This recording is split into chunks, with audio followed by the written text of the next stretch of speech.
Well, Krystle, thank you so much for being with me here on the Social Entrepreneurship and Innovation podcast, and specifically for our series on the impact of fashion. For folks who are unfamiliar with you and the work that you do, would you mind briefly introducing us? Sure. Thanks, Corey. Thanks for having me as well. I'm Krystle Moody Wood. I am the founder and principal consultant of a San Francisco Bay Area-based consultancy, sustainable textiles consultancy called Materevolve. Most of our clientele tends to be in the apparel and footwear sector, on the manufacturing side or brands themselves. Most of my career has been working in corporate materials development. We can talk more about what that means because not everyone would know. But recently, just based on the work of really shifting the way we look at textile systems through the lens of nature, or how we tend to look at things, soil, sea, and circularity, we really have spanned our clientele to more than just the sector itself. So government organizations like NOAA and EPA, nonprofits that are working in this space on regenerative agriculture or plastic pollution, really getting more people around the table, as well as universities doing the key research and making sure a scientist is at the table when we're really designing with nature in mind for sustainable textile systems. Lovely. And I do know that this is relatively a new endeavor. You're a couple of years into it. I'd love to hear a little bit of the origin story as to how we got where we are. Sure. Yeah. I think we're celebrating our 3.5-year birthday here in this month. And it was really exciting and nerve-wracking. You know, I went to school for textile science at UC Davis, and I don't feel like they prepared me at all for a career in entrepreneurship. I just knew I was really inspired to work in sustainability, to bring my left brain and my right brain, the clothing design that I was doing as a kid, with the science mind that I had, just appreciating nature and really wanting to bring those two things together. And I found this textile science degree, so sort of launched into a career path of what's called a materials developer. So those roles are, I would say, few and far between now, because we've outsourced most of a lot of that function for the fashion industry, particularly with the fast fashion industry, because we're relying on that with our overseas partners who are making the garments, who are weaving and knitting the fabrics. They're really, the experts for creating a lot of these materials. But then you see the outdoor industry, even some fashion brands, especially high fashion, still have people that have some understanding, or for example, Nike or the North Face could have PhDs on staff for developing textiles. And essentially what I would do is work with raw material suppliers, whether it's natural fibers or synthetic fibers, all the way through the development of a fabric that would then go into a product. Most of my career was with the North Face brand.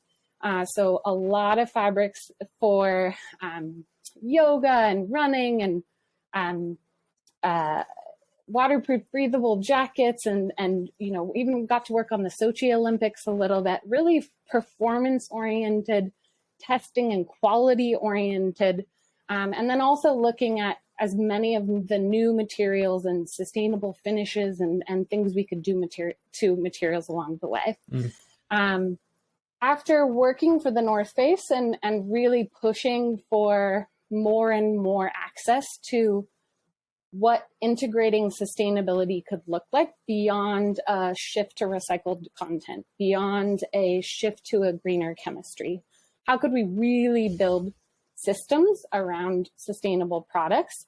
I did get to work with VF Innovation, which VF is the parent company of the North Face, as well as Icebreaker, Smartwool, Wrangler, well, not Wrangler anymore, but a lot of different brands, including where I started my career, Vans. So I really got to work on all these different material types and see all these different ways we could integrate innovation. And just got to a point where I felt like sustainability was the wrong way to look at it, is maybe the way I should say it. I just didn't feel like I could explore enough and work deep enough in these systemic shifts in a corporate role. And so I ended up leaving that role and starting a consultancy that allowed me to sort of pick and choose who my partners were, and really get to heavily focus on things like a climate beneficial wool beanie for the North Face, so that they could support regenerative ag, investing in the rancher itself, and then developing an entire domestic supply chain to ultimately launch a product that was all about supporting regenerative agriculture, the drawdown of CO2, and really thinking about how we could shift systems. And that was something that, a project I started on the corporate side, but really I wasn't able to finish it until I was able to become sort of like this outside source that they could hire, so we could finish that work, because it also had a whole body of work that went and connected to that as well through the organization Fibershed that I was working with as well. So anyway, the origin story of Materevolve is really how to pull all these passions that I've had for soil, sea, and circularity. So textile recycling, really building systems that connect to each other. Marine biology was something I thought I'd be doing by now, and plastic pollution, microfiber pollution was just coming up more and more. So that was something it's another trajectory I've really focused on, as well as regenerative ag. And now I'm seeing them all start to connect and really inform each other, where the lens of soil and sea shifts the way we look even more. So it's been a really exciting journey so far. It's been challenging because there's so many things I'd want to work on. How do I synthesize that? How do I communicate that? How do I find the right partners and the consistent partners? And then with COVID, we just saw a huge shift for the industry, and it just really highlighted how broken our systems are. How brands are committing to volumes, but not with money, and not with, dropping out of contracts that are leaving, entire communities of people around the world without work, or having to let go a lot of people because they're not getting that income stream consistently enough. So, letting go sustainability people, letting go materials people, who are the people that are really responsible for the ones integrating all of this moving forward and making this drastic shift that we need to make. So as a consultancy, it's been challenging because those R&D budgets, for example, that they would hire my company through sort of went right away. So anyway, I think we're seeing that shift now.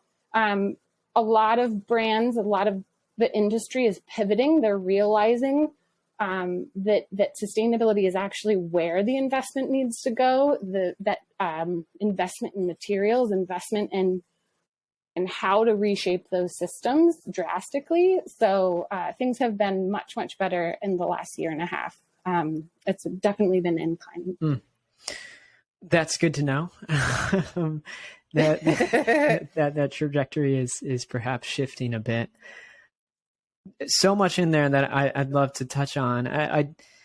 Sure. I think I'd really like to start with where you mentioned one thing of these separate kind of paradigms through which or these lenses in which you've been seeing the space of sustainability, particularly materials and textiles.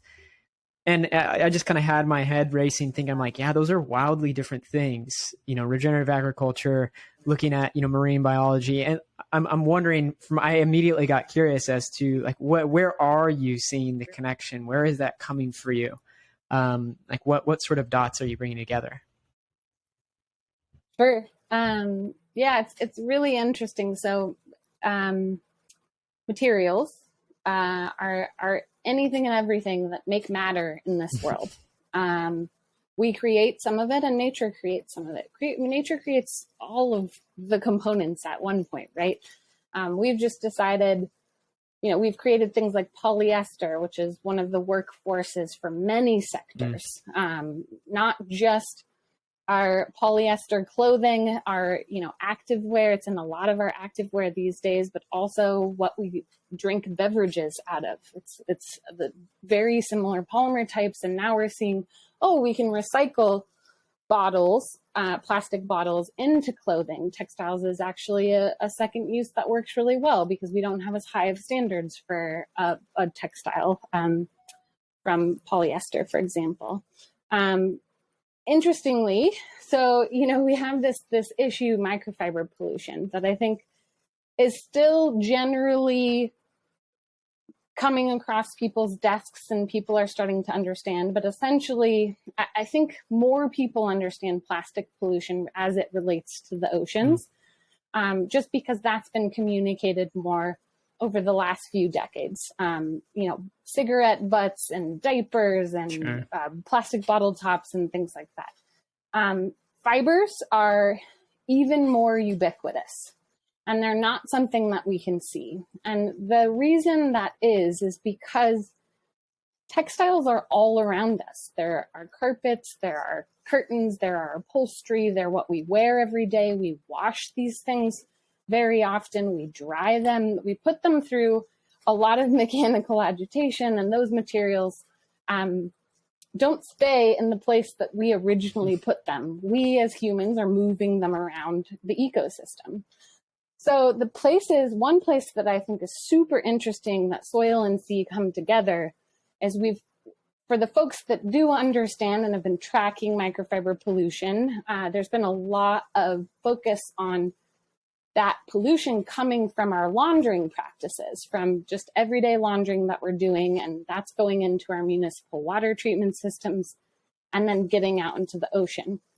Well, what they're actually finding is that our water treatment does a really good job of separating a lot of those solids out anyway, at least here in the United States. It's not necessarily true across the world, depending on, if they've got more mature or not mature. Some are still dumping directly into rivers, but for the most part, especially here in the US, we've got these systems that are collecting those solids. Well, back in the 90s, the EPA was looking at that and saying, hey, there's a lot of great organic content in there, because the things that are sort of being, our wastewater from our laundry is also our wastewater in some cases from our toilets. And so there's lots of good organic matter in there that can then go out as a land amendment for agricultural systems and actually restore some of this soil health that we've been depleting because we've been extracting and not thinking about soil restoration as we build our agricultural systems.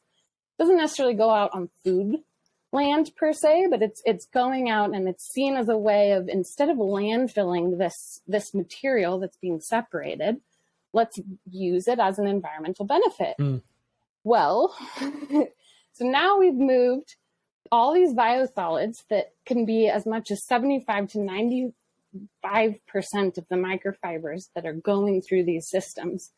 We've moved them out to the soils, and we're seeing them move through the soil system. We're seeing earthworms uptaking them and affecting the way they cast. We're seeing the fibers mimicking root plant fibers and sort of throwing off the way these microbial systems work. Regenerative agriculture, you're wanting to put these organic amendments out there. You're wanting to restore the soil. You're wanting to set up the government and policy systems that support innovations or solutions like this. But then at the same time, we've got this other issue that we're trying to figure out and think through. And it's not just about fibers. We're still trying to understand, is it the physical aspects? Is it that they're fibrous? Is that they're mimicking certain things or they're getting stuck in filter feeders? Or is it that the chemical aspects of it? Is it the chemistries we're applying, the water repellents with PFAS or flame retardants or these other chemicals that sort of end up in our treatment systems. They sit with the fibers in the treatment systems, and then they get put out on land. So there's, as we think about what are solutions for microfiber pollution upstream, we're also thinking about what are solutions for soil. And so those things are starting to connect in a way that, is super, super interesting and intriguing, and really important for us as systems designers, because textiles can affect all of that. Wow. A lot of new information for me right there. Certainly. So thank you for sharing. And I would love to maybe take a step back a bit from the solutions for just one moment, and perhaps provide us with a little bit of an overview first and foremost of, what are the problems, and you mentioned a few kind of woven throughout that example there, or those examples. What are some of the most kind of gross overarching issues that we're having in the textile and material space, perhaps specifically first as it relates to clothing in the fashion industry? Yeah, first and foremost is overconsumption. And that's across the board, not specific to textiles in general, but we're just making too much. We're on 52-week, every single week fashion launch calendars for some companies that just does not need to happen. We have plenty in our closets. We've created enough beautiful textiles in this world, and we don't have the systems set up, the infrastructure to set up to even resort those back into other closets if we're done with them. Some of us use Goodwill, some of us are okay. I'm a huge thrift store shopper, but not all of us are. And that's a problem. But what's nice is I think with the industry, they're starting to think about ways they can close the loop on their own. Because once that material is made, once that product is made, more often than not, when I worked for the North Face, we talked about designing it for the lifetime of the product, and they'd have a lifetime warranty.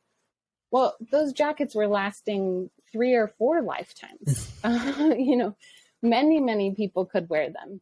And so that's why Patagonia, the North Face, the bedding brand Koyuchi, we're starting to see a lot of these great sort of levers for bringing it back around and maintaining the value of that product so that it doesn't get shipped overseas and doesn't lose its value over time.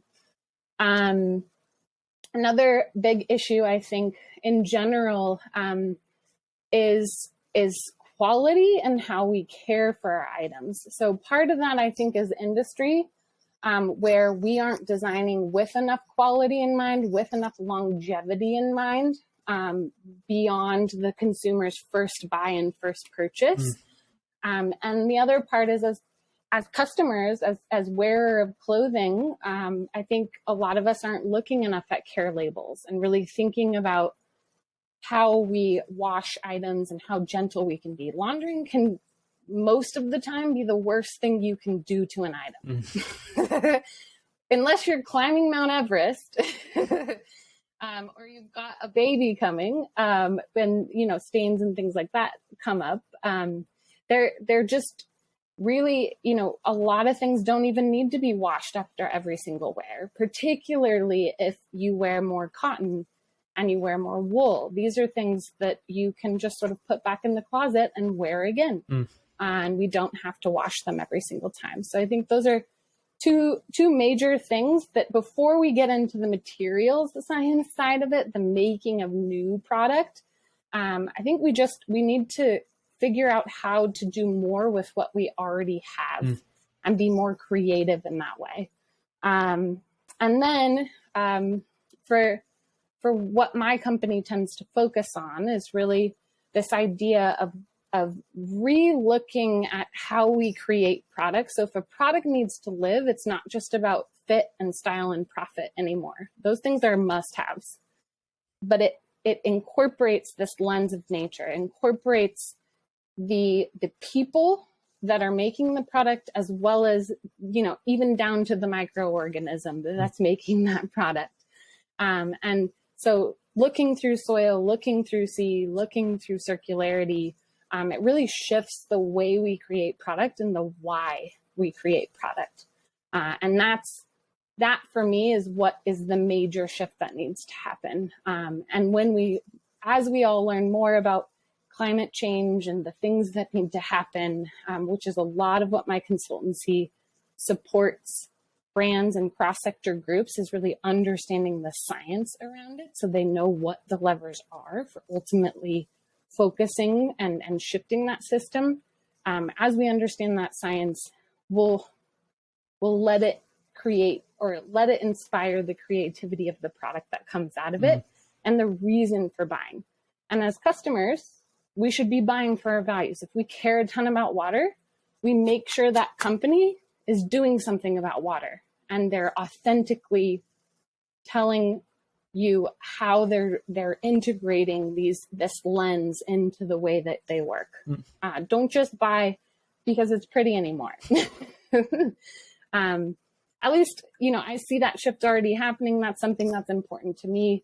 And I think, as a culture, really shifting the way we look at materials and the why they exist.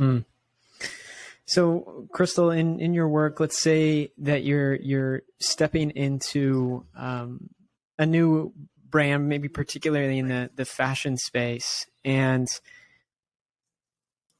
what are some of the initial things that you're going to look at? What kind of initial questions are you going to ask? Like, what is some of the first information that you want them to understand if you're really wanting them to be put on a trajectory to reduce and mitigate what impact they may be having?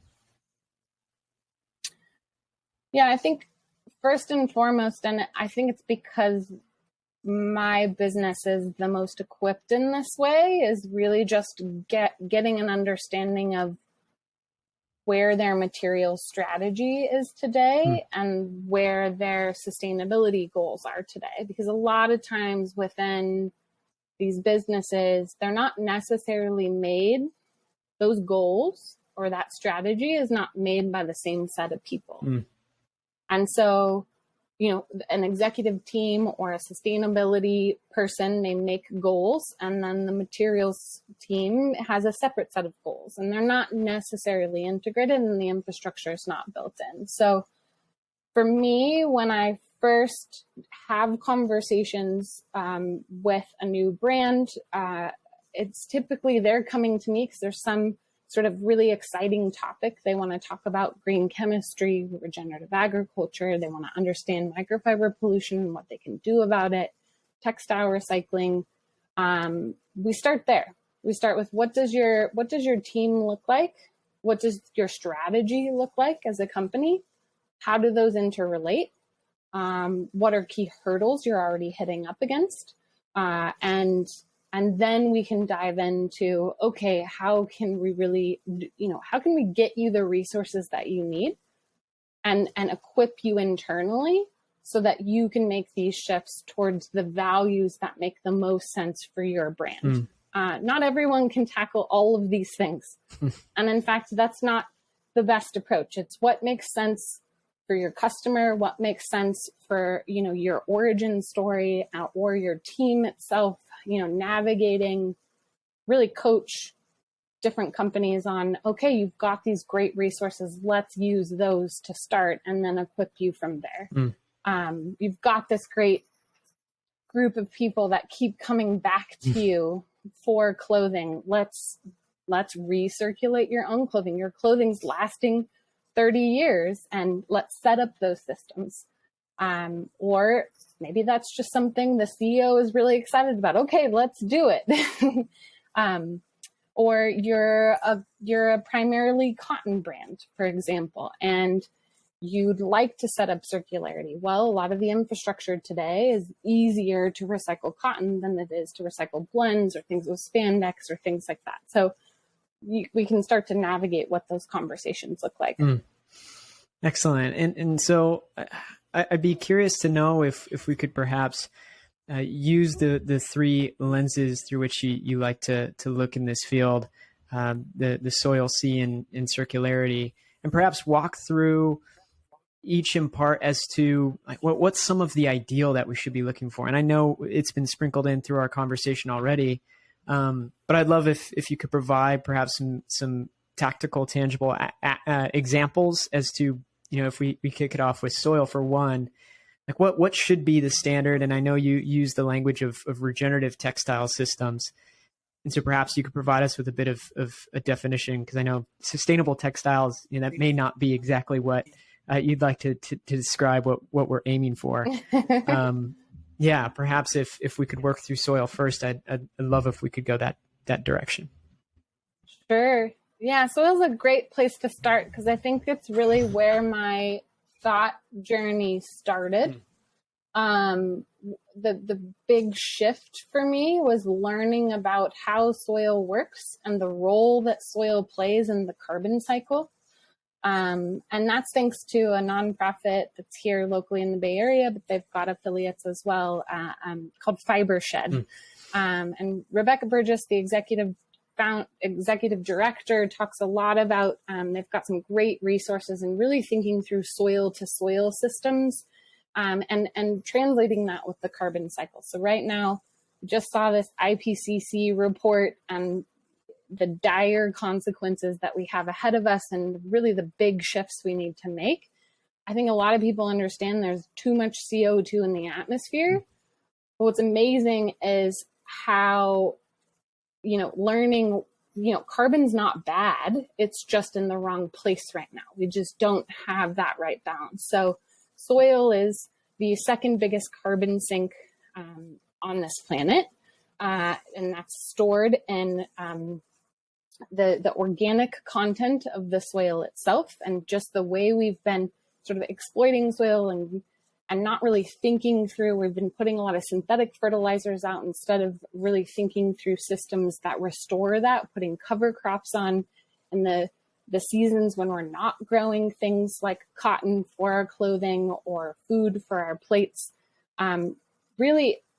And then incentivizing farmers to do that. So the soil lens, a lot of my work is about getting brands and manufacturers connected to their raw material sources, connected to the land managers. We cannot expect as, textile developers to be dictating specific practices that these farmers need to do for the soil. They know what they need to do. We just need to create the system to support them to do that, to value that, to, instead of looking for the price to go down constantly, cotton got to something like 50 cents a pound during COVID. And it really shouldn't be there. Those are not the value systems that are going to support this important work that has to happen on the soil level. So a lot of that work in that space is just really getting brands set up with systems of manufacturers and downstream suppliers that support growers who don't want to use synthetic fertilizers, who want to integrate animals and the important role that they play for soil health, who want to integrate a lot of these regenerative agriculture practices. So, that tends to be the work in that space. So in cotton and hemp and linen and wool, it's been a really exciting space to be a part of. Through the lens of sea, to shift there, most of that work has really been educating on microfiber pollution, the role, what we know about it today, about prevalence, how we test for it, how we think about systems, how we manage for it. It's still a pretty early stage way of looking at textiles. How do we mitigate the material that comes off of the fabric? Or how do we design it in a way? How do we design those materials in a way that nature knows what to do with it? This term biodegradability. And that relates a lot to circularity as well, because when nature creates something, it's the food for something else. When we created polyester, we were not thinking of it as the food for anything. Maybe for storing our food, but not for it to go and be feeding some other living organism. So how do we think through the lens of the oceans? And the more I learn about ocean science, the more I'm just so impressed. So the oceans have captured, nature's amazing in that we've put too much CO2 in the atmosphere. And so the oceans are absorbing some of that CO2 to help balance our ecosystem. And that's why we're getting acidification of the ocean. That's why we're getting, die-offs of species, is because it's been balancing out the too much CO2 we put in the air. I think it's every other breath is because of the ocean. We have that oxygen from the living organisms that are in the ocean. So things like fossil fuel derived materials, when we've got a lot of deep ocean drilling happening and noise pollution, are also things, as you think through the lens of soil, if you're really passionate about killer whales and humpback whales and all these creatures in the ocean that are going through these more affected human derived impacts, thinking through if you're using polyester, if you're using nylon, that is part of that industry. So mainly the work is about microfiber pollution and thinking through how do we mitigate, how do we test for, how do we define, how do we redesign systems so that we can have healthy, restored living systems on the other side. And then that connects to circularity. McDonough and Bernhardt, Cradle to Cradle, do a great job of really talking about the technical cycle versus the natural cycle. How do we create systems that keep technical materials? So there's a lot of polyester out in that world. So how do we connect that to more how do we close that loop and make sure we're managing that and not just putting it in the landfill? And then natural fiber systems, really keeping the natural material systems. Ideally, we shift to all of that, but unfortunately, I don't think there's a solution to just, incinerating all the materials that we've made over time that are technical. I mean, we really need these things for just thinking about COVID, right? Producing masks and mass amount of masks when we need it to protect ourselves. We've seen so much more synthetic fiber and textiles come into this world in the last 2 years to protect us as humans. And that's just because that's what was easy to make at the time. And so how do we create systems where we're thinking through, okay, now what? Now, what if that mask gets out in the ocean? Or what do I do with that mask? Is it a one-time use, or can we make reusable masks that then people use over time so we don't need the consumption? Well, that poses a difficult problem. I mean, I guess along those lines, if it was the ideal world, would you recommend that we invest only in these more natural materials and start to divest and figure out what to do with what you're calling these technical ones? What are the materials that you're very kind of excited about and enthusiastic about getting greater investment, and what other ones might be better that we just figure out how to stop producing and then figure out the problem of what to do with? Yeah, it's a great question. And I think it's a question I will continue to struggle with throughout my career and continue to adapt and evolve. I mean, it's really why I have evolve in the name Materevolve. Just because I coming from a performance outdoor focused background, I really understand. I have a deep understanding of why materials were made the way they were made and the benefits that we get from them. There's a lot of times there's this sort of like duality conversation about durability and even with the microfiber pollution issue, it's like, oh, well, natural materials, they shed so much more. Mm. So are they worse because you're shedding more and you're trying to shed less to make the total numbers of the problem come down? But realistically, what we want to understand is, what are the things that we need to do to reduce toxicity across living systems, which all living systems work a little bit differently. What can we do to reduce persistence? So persistence of these materials that stay over time or shift things in our bodies because they're mimicking other things. So I generally do coach my clients on reinvesting in natural fiber systems. Part of that is because I came from the performance industry and I was told by many executive leaders that cotton is just not sexy.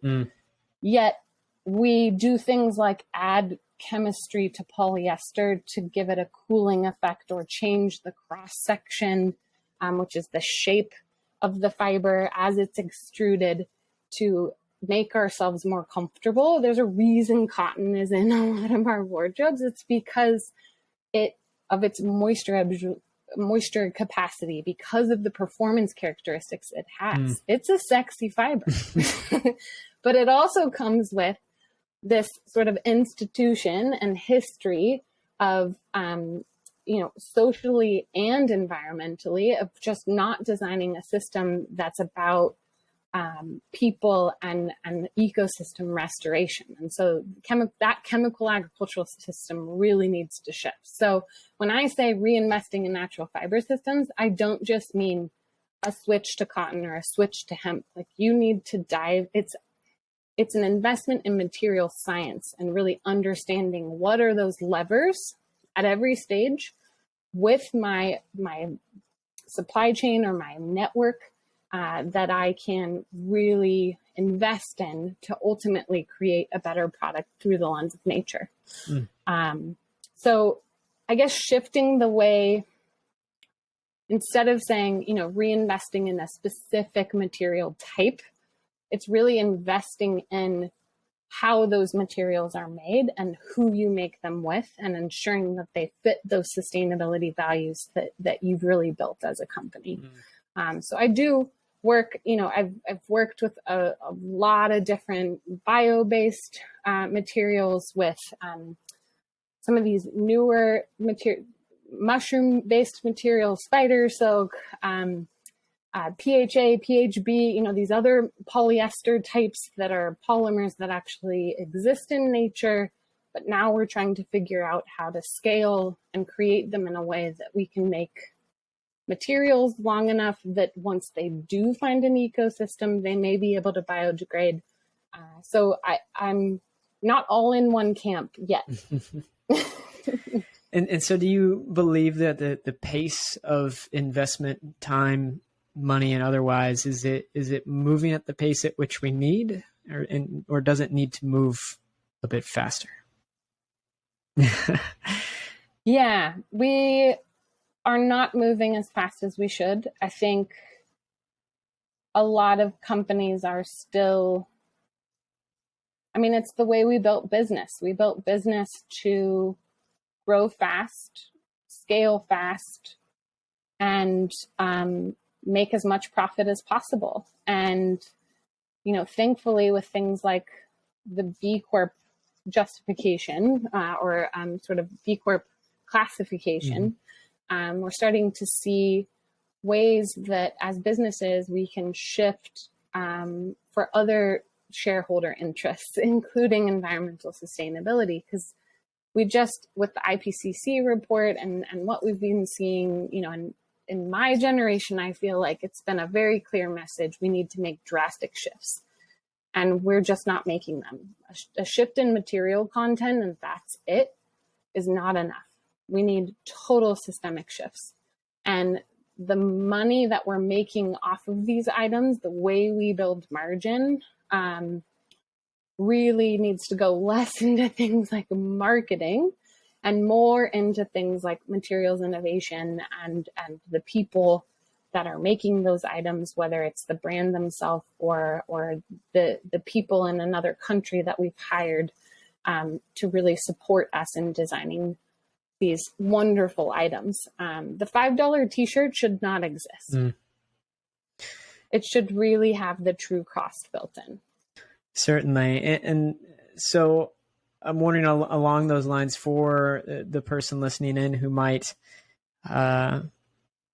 be needing to make a clothing purchase sometime soon. I know the first advice would probably be to, reuse something that does exist. But I'd be curious from your perspective of things in making a buying decision right now. Do you like vet what materials you should buy, or, I mean, is it brand level, or like what sort of advice might you give to someone who's making a purchase? Yeah, I mean, fashion and textiles are such a personal choice. I mean, the reason why I'm so impressed by this industry is that, I mean, it's an expression of who we are, what we stand for, how we present ourselves to the world. I think, and I think industry is part responsible for this, but convincing you need more and you need to look a certain way. And so that's what causes you to maybe buy more, or that item that sits with the tag still in the closet because it just didn't work for you for some reason at that point, but you compulsively bought it.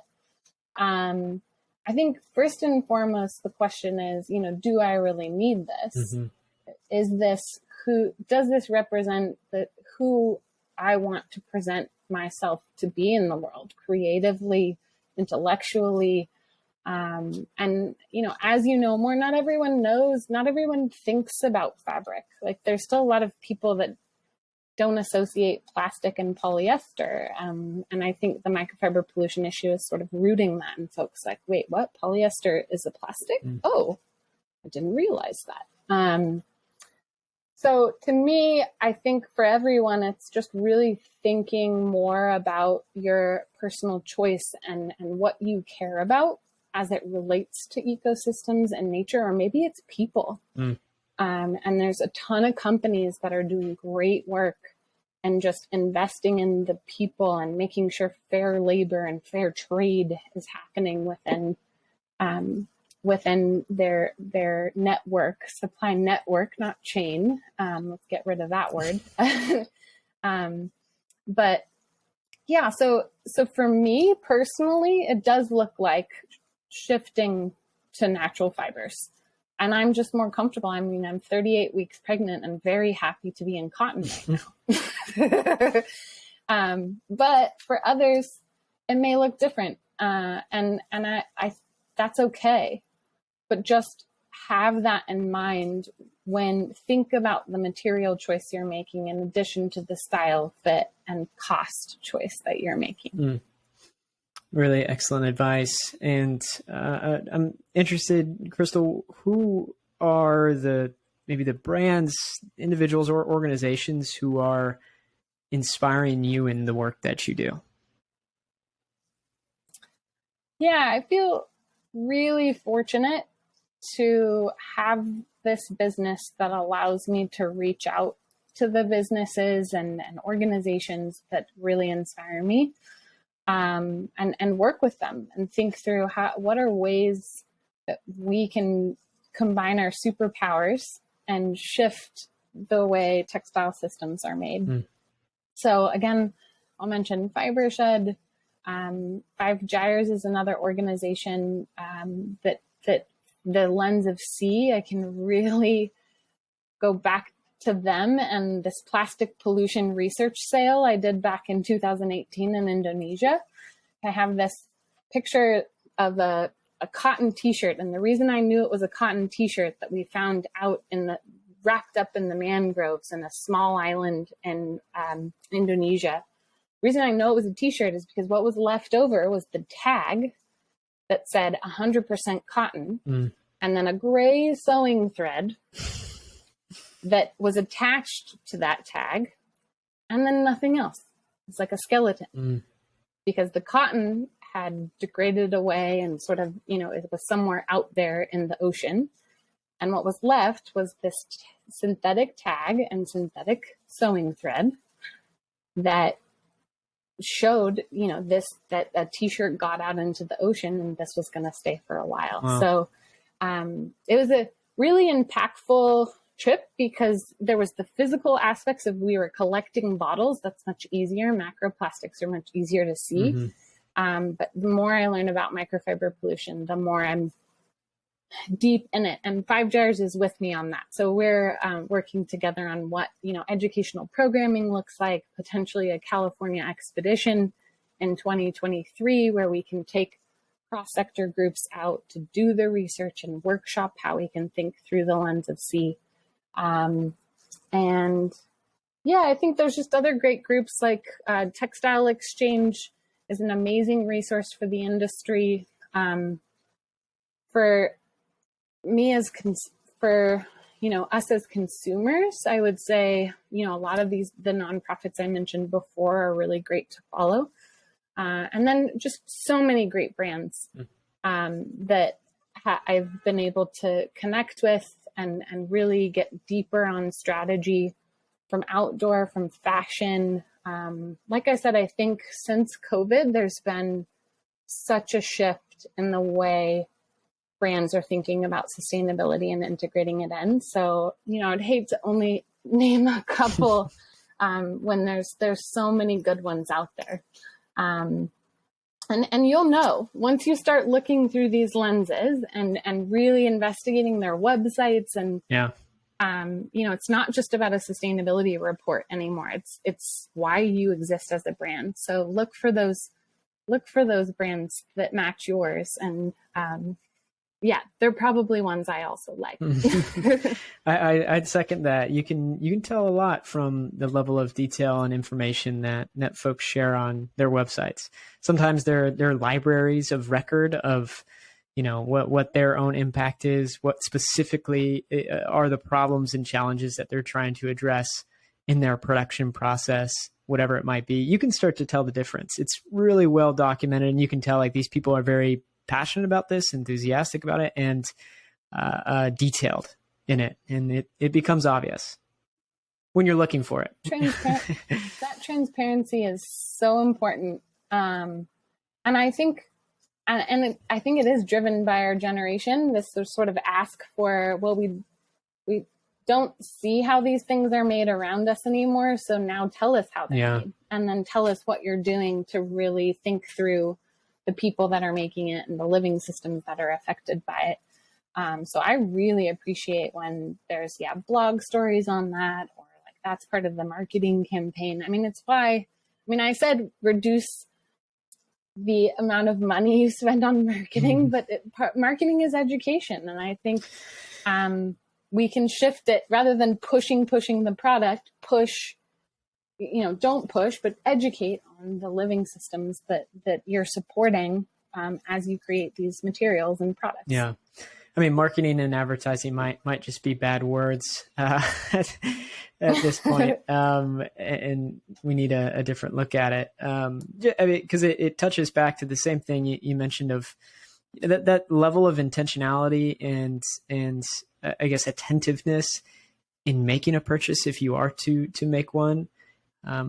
Very much so in contrast to the fast fashion culture. There's that of which we can be very intentional and conscious, and do that, due diligence to look in depth at the company that we might be purchasing from, and as a product of that, kind of casting a vote for in one way or another as to how we see fashion definitely can and should be done. But Krystle, I really appreciate your time here. I want to be respectful of it.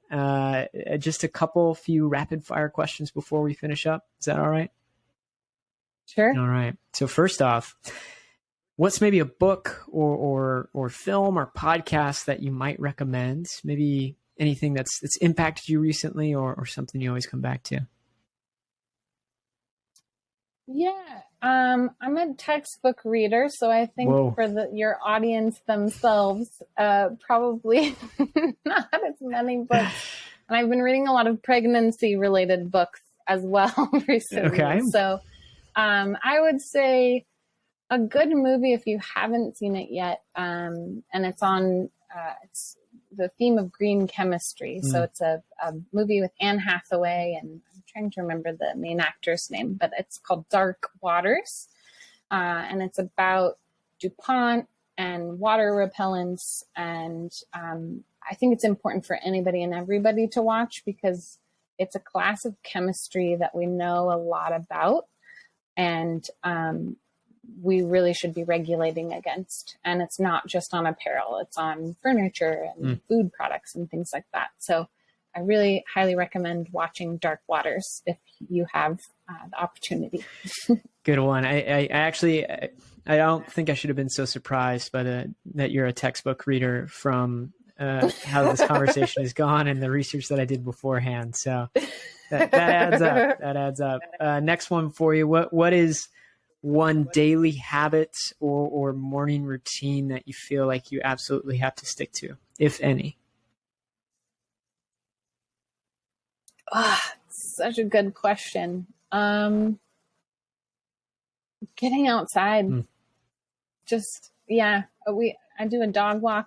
I think that was one of the best decisions I made pre-COVID. It made us get out more often and just smell that fresh air if you can. Here in California, we haven't been having fresh air, so really acknowledge the days that you can have those days, and think about that. Reflect on how amazing natural systems are at some point in the day. I'm with you on that. It's funny how much dogs can make you do that.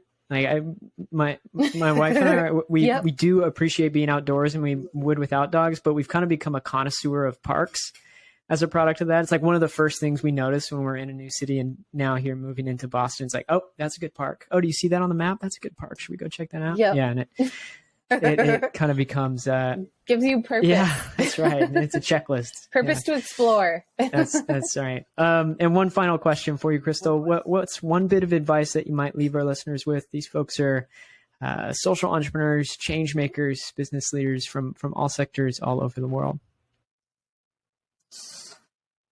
Yeah, just keep following your passion. Don't, I've never, it feels weird to say because it's just so basic, but I feel like work and business for me has never not been integrated into personal life and my passion. And I don't think we should ever settle. I really think, I talk about these textile systems supporting healthy living systems. Well, supporting a healthy you is the most important thing before anything else. So make sure you're doing what you love, and if nature is part of that, hopefully it is, then integrate that in some way. It doesn't need to be in your role description. You'll figure it out. Great advice to end on. And last here, Krystle, where should we keep up with you and the work that you do? Where is the best place for folks to go? Yeah, I would say check out the website, www.materevolve.com, which, Corey, I think you'll have posted as well. And then we have a great Instagram at a new material world. It's the Materevolve Instagram. You can get to it through the website. And then also I'm a big LinkedIn poster. So follow me on LinkedIn as well. And then, feel free, if any of this inspired you from a textile systems perspective, to connect, don't hesitate to reach out. I am just about to go on maternity leave, so I won't have, it'll be a slower response than usual over the next 3 months. But I'd love to hear from anyone who got inspired by this podcast. Perfect. So thank you, Corey. We'll have all things linked up at the show post at growensemble.com. And Krystle, congratulations on taking your impending leave. You as well. That's right. A little bit later. Yeah. Thank you so much for taking the time, Krystle. I'm looking forward to sharing this with folks. Yeah. Thank you, Corey. This is awesome. I'm excited for what you and Chamonix have put together for the impact of fashion. And I'm really looking forward to see where this trajectory goes. So thank you for the opportunity to be a part of it.